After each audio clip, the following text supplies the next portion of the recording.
রমজান মাস আসলেই দেখা যায় আমাদের সমাজে পাগলাগারজ থেকে কিছু পাগলা বের হয়ে আসে। এরা কি করে, নতুন নতুন ডেলিভারি দিয়ে থাকে। প্রত্যেক বছরই নতুন নতুন কিছু ডেলিভারি দেয়।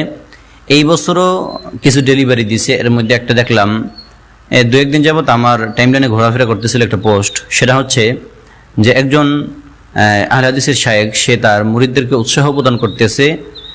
কিসের জন্য উৎসাহ প্রদান করতেছে? যে রমজান মাসে রোজা রাখার পর যেন সহবাসের মাধ্যমে ইফতার করে, এরকম একটা উৎসাহ তার মুরিদদেরকে দিচ্ছে পোস্টের মাধ্যমে। তো আমি হতবাক হয়ে গেলাম এই পোস্ট দেখে। অথচ আমরা যুগ যুগ যাবত ধরে একটা সুন্নাহের উপর আমল করতেছি, একটা সুন্নাত তরিকায়, সুন্নাত পদ্ধতিতে আমরা ইফতার করে আসতেছি। এখন নতুন ডেলিভারি নিয়ে আসছে। তো কি সে তার কি লিখেছে তার পোস্টের মাধ্যমে, চলুন আমরা দেখে আসি। পোস্টটি করেছেন MQM সাইফুল্লাহ মেহরুজ্জামান। সে বলছেন যে স্ত্রী সহবাসের মাধ্যমে ইফতার সম্পন্ন করা বৈধ। ইবনে ওমর রাদিয়াল্লাহু তাআলা আনহু কখনো কখনো এভাবে ইফতার করতেন। তাবরানী। তো দেখলেন সে কি বলেছে। যখন সে এই পোস্টটা করলো, পোস্ট করার পর তার এক মুরিদ, তার এক ভক্ত কমেন্টের মধ্যে একটি প্রশ্ন করেছে। সে প্রশ্নটা কি করেছে সেটাও দেখে আছি, চলুন। যে মোহতারাম, সহবাস সম্পূর্ণ হতে 20 মিনিট, আর ফরজ গোসল করতে যায় 10 মিনিট, ও মসজিদে যেতে লাগে 5 মিনিট, মোট 35 মিনিট।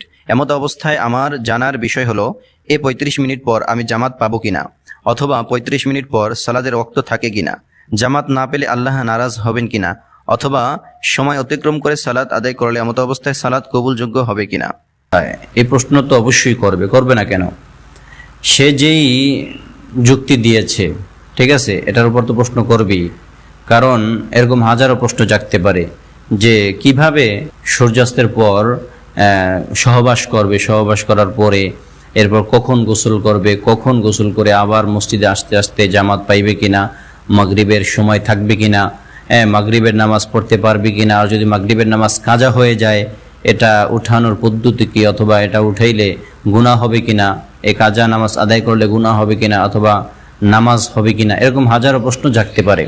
তো এই জন্য আমি কি করব, যারা এখনও আহলে হাদিসের ভক্ত আছেন সকলকে এখনই আমি সাবধান করতেছি যে এখনও সময় আছে, আপনারা সাবধান হন। আর যদি তাদের কথা অনুযায়ী চলেন, এই আহলে হাদিসের পাগলামার্কা শায়েখদের কথা অনুযায়ী চলেন, তাহলে সামনে আরও বিভ্রান্তিতে পড়বেন। এখন যেরকম বিভ্রান্তিতে পড়েছেন, বিপাকে পড়েছেন, সামনে আরও বেশি বিভ্রান্তিতে পড়বেন, বিপাকে পড়বেন। তো এখনও সময় আছে, তাদের থেকে ফিরে আসুন। তো যাই হোক, এখন আমরা দেখব যে রাসূল সাল্লাল্লাহু আলাইহি সাল্লামের হাদিসে কি বলেছে। তিরমিজি শরীফের 6058 নম্বর হাদিসে রাসূল সাল্লাল্লাহু আলাইহি সাল্লাম বলতেছেন, ইযা আফতারা আহাদুকুম ফালইফতির আলা তামরিন, যখন কেউ ইফতার করবে সে যেন খেজুর দ্বারা ইফতারি করে। ফাইন্নাহু বারাকাতুন, কেননা তার মধ্যে বরকত আছে। ফাইল্লাম ইয়াজিদ তামরান, যদি তার কাছে সে খেজুর না পায় তাহলে ফালমা, ও পানি দ্বারা কি করবে, ইফতার করবে। ফাইন্নাহু তহুরুন, কেননা সেটা পবিত্র। তো এখন আমরা হাদিসের মাধ্যমে জানতে পারলাম, যদি কেউ ইফতার করে তখন সে যেন খেজুর দ্বারা ইফতার করে, কেননা সেটা কি বরকতময়।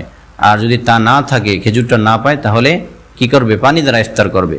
এখন এই দুই জিনিস দ্বারা আমরা যুগ যুগ যাবত ইফতারি করে আসতেছি, রাসূল সাল্লাল্লাহু আলাইহি ওয়াসাল্লামের এই সুন্নাহর উপর আমল করতেছি। এখন এই আহলে হাদিসের শায়েখ নতুন ফতোয়া চালু করেছে, বের করেছে।